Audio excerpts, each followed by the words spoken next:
Did we do what we set out to do in 2024? Welcome to Beauty and the Gi, the podcast about Jiu-Jitsu and so much more. I'm Jen Eads, a blue belt full of curiosity and questions and Christmas cheer. Yes. Because it is that time of year. Yes, and I'm AJ Klingerman, a Brazilian Jiu-Jitsu black belt obsessed with Christmas. No, I have to point out that our cords are red and green, but also our clothes are red and green, and we did not plan this. We didn't. We're so cute. We are so full of holiday cheer. Yes. And goals. Well, I'm not full of goals. I'm full of something. That I believe. For sure. This episode, it's kind of a look back, kind of what happened, what didn't happen, and what's next. Yes. That's some of my favorite episodes to listen to from other podcasters are like, okay, what goals did we set out for ourselves this year and what did we accomplish? What did we not accomplish? Those are just some of my favorites to listen to. I think it's helpful to like help you think of goals to set. And I think it's helpful to recognize that probably most people are not hitting all their goals. It's okay. Or maybe not even setting them. Or maybe not even setting them. Or someone's tricking them into setting them. That could be true too. They could have a sneaky coach. Exactly.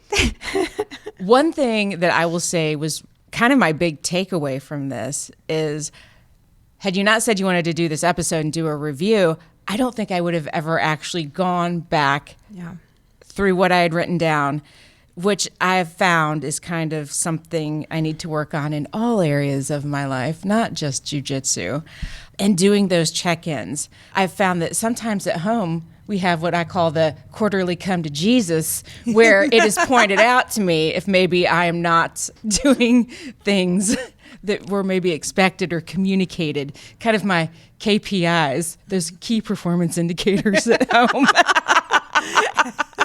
And they're not working out. No. But it's funny because it kind of rolls around quarterly. If it doesn't naturally roll around quarterly, it's usually a little more intense. When it does roll around, up a little longer. It builds up a little.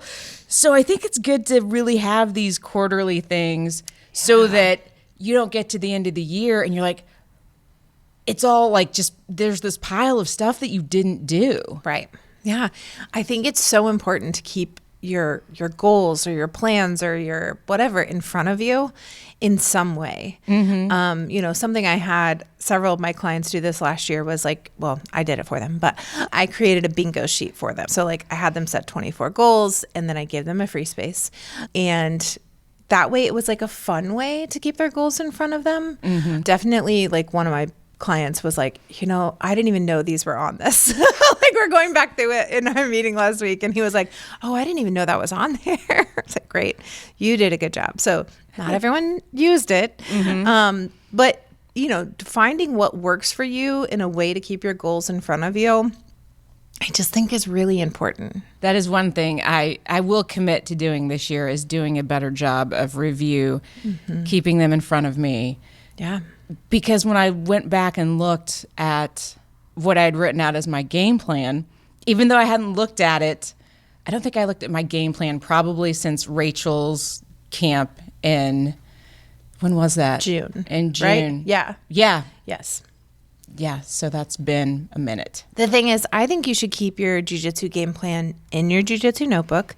If it has a folder, that's a perfect place, or like in the front of the notebook so you can just like flip to it, take a quick look at it. The idea is that you go and do your round and you're like, shoot, what was I supposed to be doing from guard? Like what sweep was I supposed to, or like what submission? And then you go back in between rounds, you take a quick look at it and you're like, oh, right, yes, I'm committed to working on this. So, realistically, the idea is that you're looking at that game plan every class. So like you should be looking at your goals. I love at least quarterly, but I think it's a good way to have a Sunday evening or a Monday morning, right? Where you're just kind of like checking like, okay, this is my focus for the week because this is going to bring me closer to my goals.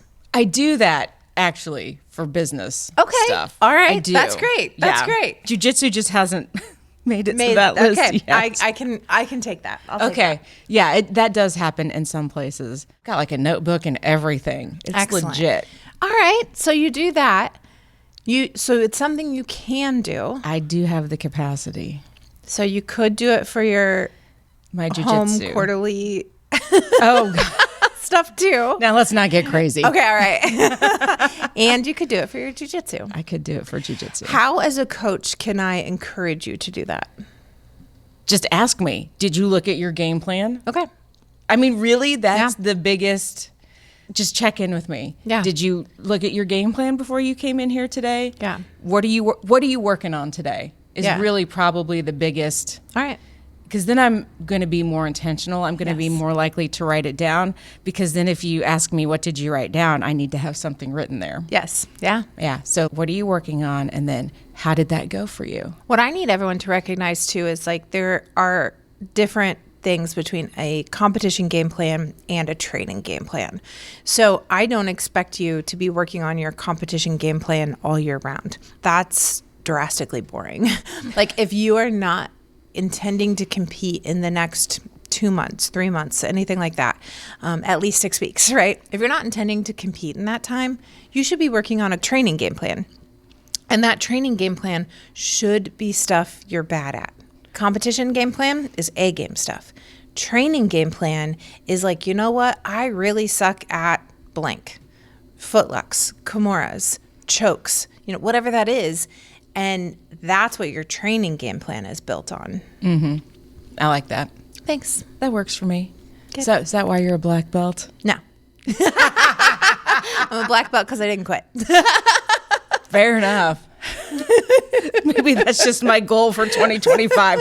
Don't quit. I mean, if you've listened to the previous podcast, that might be. Yeah, truly. You can't quit. You can't quit at blue. No. Not this deep into blue. I mean, No. a lot of people quit at blue. Please don't. But not this deep. Come on. Yeah, I can't quit. That purple is so pretty and so close. That'll be lovely. Yeah, right? I'm going to get a sparkly purple guitar when I get my purple belt. We went to a concert this last weekend, and the guy had a really beautiful purple guitar. See? Actually, it was a bass, but yes. Oh, Yeah. I could get a purple bass. Yeah. Get all of them. I'll get a bass and a guitar. Yes. Why not? I want to start a band. It's just I can money. only sing, but I can't sing well. Can we start a band? Sure. It's my pipe dream band. Does that mean that we're going to do karaoke at camp? Maybe. I'd be down for that. That'd Right? be fun. It'd be so fun. In episode 178, I talked to Jen about setting goals, and she was telling me how much she hates setting goals. So, being the cunning coach that I am, I talked about a year game plan, basically, right? Mm-hmm. And I just had her have 6 categories. Okay, so we named a bunch of different categories. I think we talked about maybe 8 or 9 different ones that we kind of mentioned, and let you pick from them. It can be jiu-jitsu, obviously. It can be health. It can be home. It can be relationships, work, whatever ones you want. And then we talked about 4 things she kind of wanted to accomplish in those arenas, which at the end of the podcast ended up 24 goals. Which, I love a theme. Yes, you do. So 24 for 24, obviously I'm making all my clients set 25 goals right now. And they don't all have to be huge goals. You can't expect that you're going to have 25 groundbreaking goals. That's a lot. That's It is. overwhelming. It's overwhelming. Some of the goals might be, you know what? I've always wanted a good crossbody bag. Just one that feels right. Mm-hmm. That doesn't have to be a major accomplishment, but this is it. This is the bag I've been wanting. Or, I really want to get a new dress. Or it doesn't matter. It doesn't have to be something you're buying. But I really want to start walking a little bit. Maybe just twice a week. Do a little walking. It doesn't have to be major, okay? It doesn't have to be I'm going to get in the best shape of my life. Goal number 1. Also, it needs to be quantifiable, but we can talk about that later. Yeah. So they should be a mixture of goals. It shouldn't be all groundbreaking ones. It should be some that are easily accomplished. And I really think there should be one goal that you can check off in the first 2 weeks, first month of the year.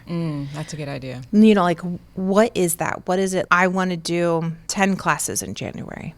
Okay, that's probably an easy one that we can make happen. Mm-hmm. So, something like that. Looking at my game plan, because I told you in the podcast I would come in with my plan, and I did actually do it, which that right there was a win for me. Yeah. So I'm going to commit to do the same thing for January 2nd. Excellent. And when I looked back at it, it was like, oh, February takedown. Like that is the takedown I worked on all year. Yep. And then suddenly collar drag just snuck its way in there recently. Yeah. I'm like, okay, that's cool. The submissions I wanted to work on, I worked on.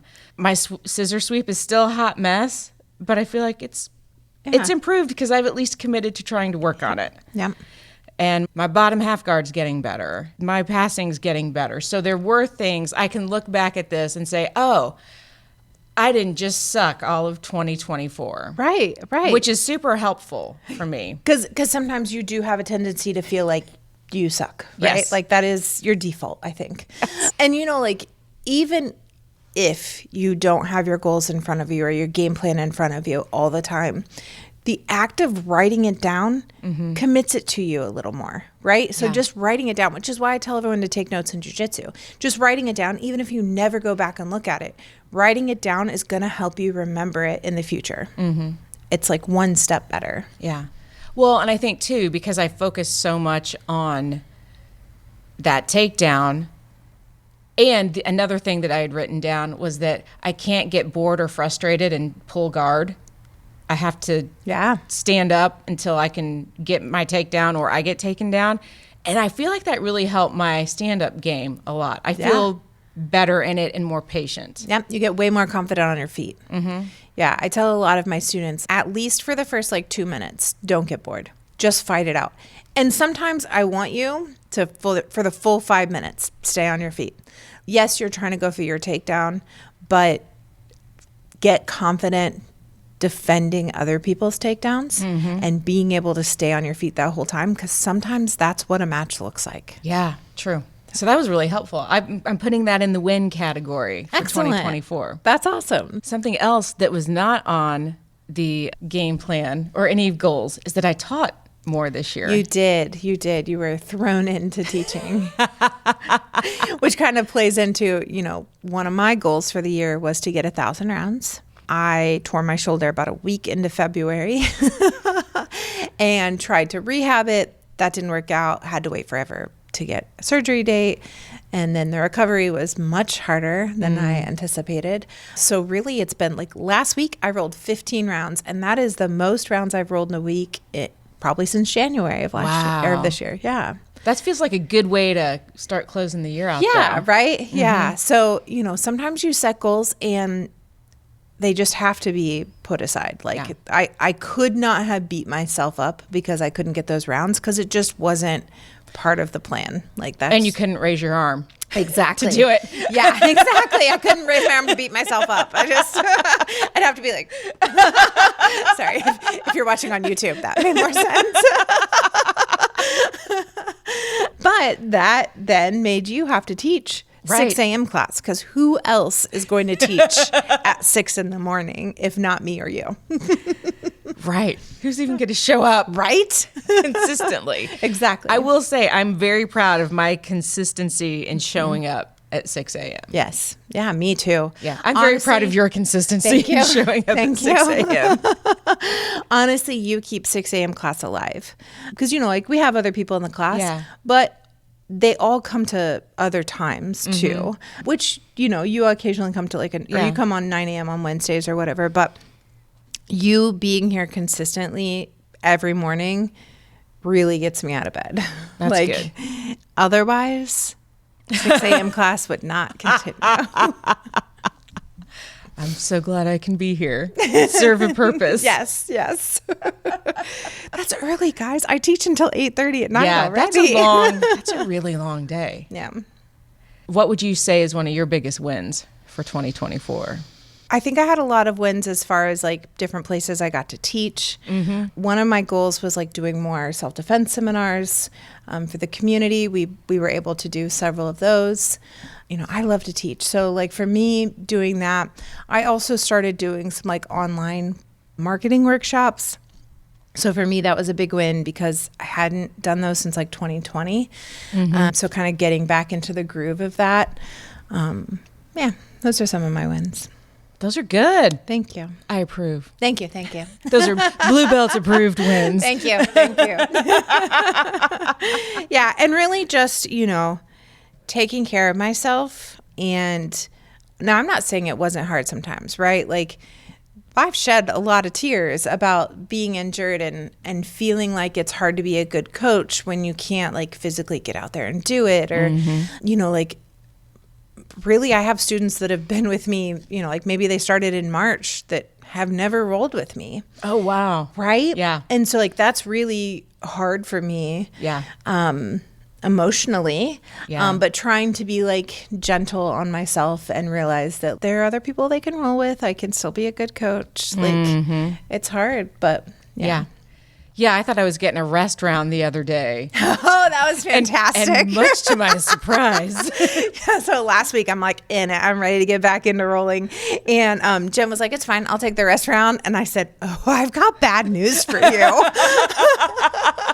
I'm rolling. Like, this is the third round, right? Like, I was like, it's bad news for you. And I was like, obviously you can say no. And she was like, no. But it was just really funny. I was excited. It was really nice. Yeah, it was good. It was good. But it feels good to be back rolling. Yeah. So when a new year rolls around, do you come up with a word or a theme? I do. What is it?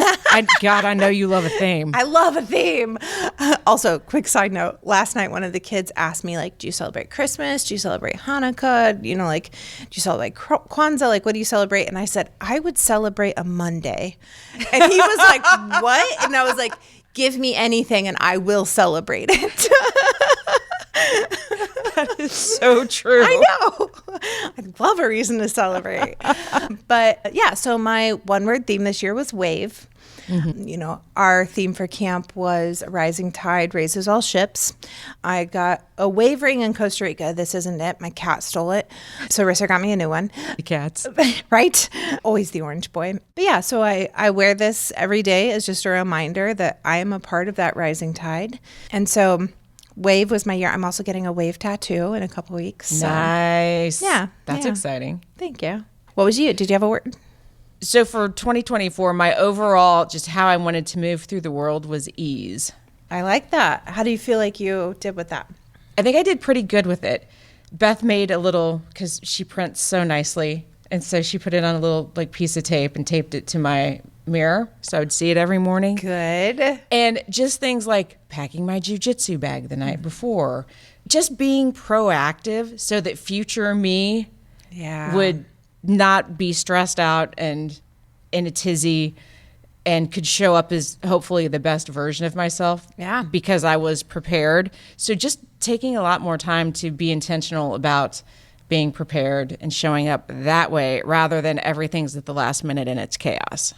And I think that those habits then I will carry into this year, which is nice. That's kind of the point in habits, right? Like that they just become habit. Yes. Right? They just become part of your routine and like you eventually stop thinking about it. That's just something that you do. Yeah. Yeah. So that was good. Good. That's awesome. Do you have a word for 2025? So it is fire. Our theme for camp is fire and light. So kind of the idea of like, it doesn't take anything away from you to light someone else's candle.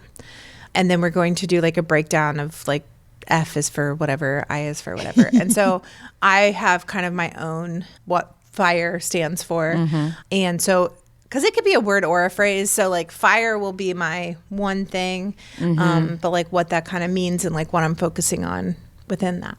You love an acronym, don't you? I love an acronym. Such a dork. I'm sorry, guys. So I am. I'm here for it. I need it. This year, I'm going with intention. I've got 3. Right. Okay. Intention, practice, and evaluate. Good. Because I did not do the evaluation consistently last year. So that's that's the big thing I feel like I'm working on for this year. You know, if you put practice in first, it could be pie. God, you're brilliant. That's it now. I love that, right? And then like you could get like a little pie necklace or something to like have that something, like, 'cause No, sometimes I it's would like just eat more pie. Well, yeah, of course. But like something that you could wear too would be, like something just, or a little pie pin or something just to like have a little symbol.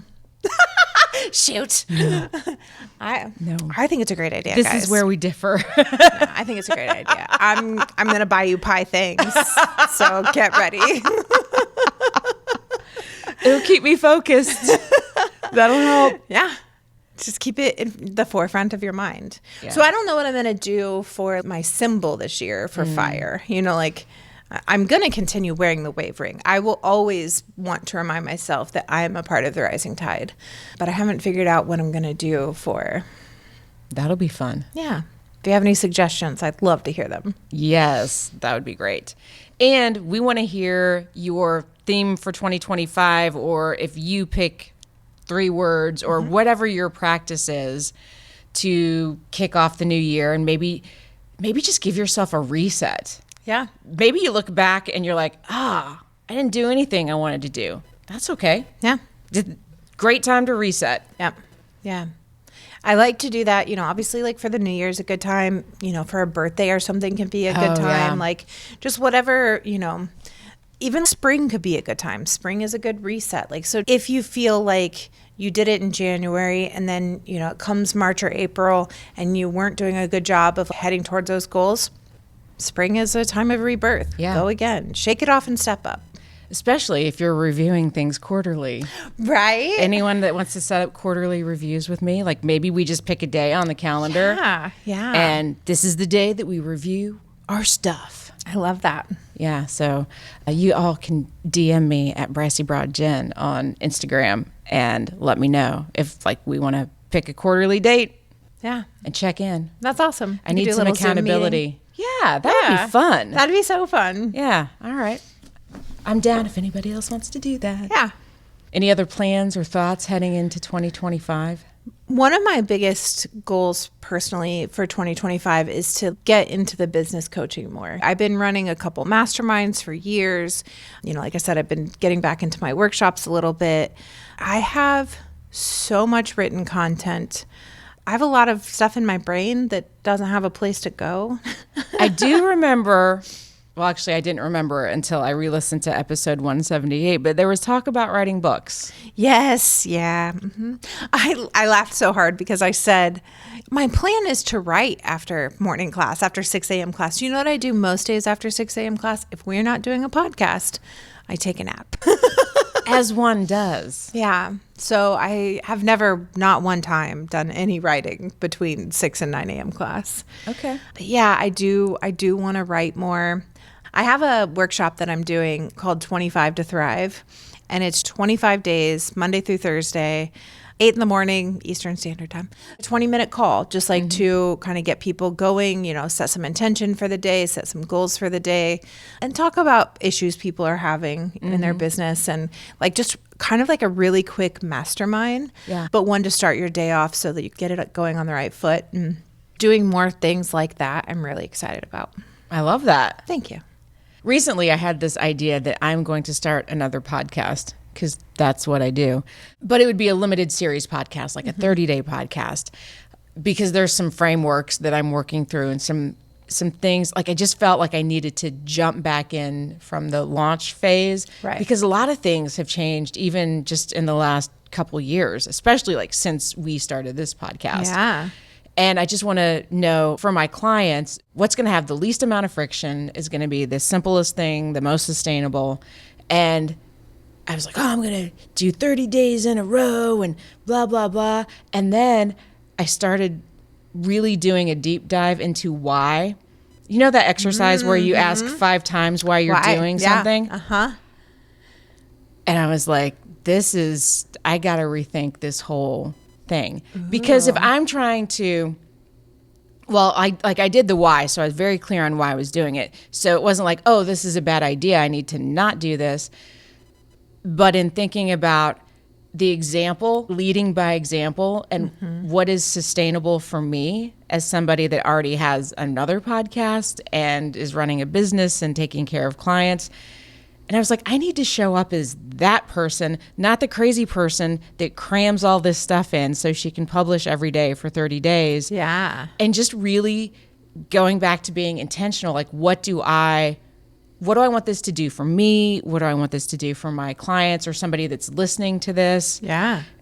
And I'm totally rethinking everything now. I'm still going to launch it on December 26th. Like that's the day.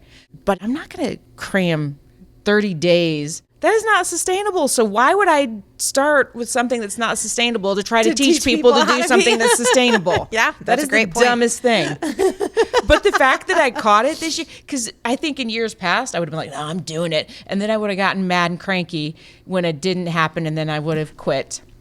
Yeah, that would have sucked. I sometimes have an attitude issue. It's a known bug in the operating system. Yes, yeah. Yeah, we keep doing updates. I think we'll get rid of it. I think it's gonna. Maybe this finally takes care of it. Yeah. But I was thinking about things in the past, and I was like, oh, this goes so far back. And then Beth read me something, like my mom gave her my baby book the other day when she was up there, and there was something in the baby book of like my frustration. I was like, oh, yeah. It's so funny how like sometimes we just are who we are to our core. Totally. I had a similar experience where my mom gave me something from my grandpa, and it was me saying, like, he wrote it down that I was like 4 years old, and he asked how I was doing, and I said, the best I can with what I have. What 4-year-old says that? But that is me to a core. It is. Wow.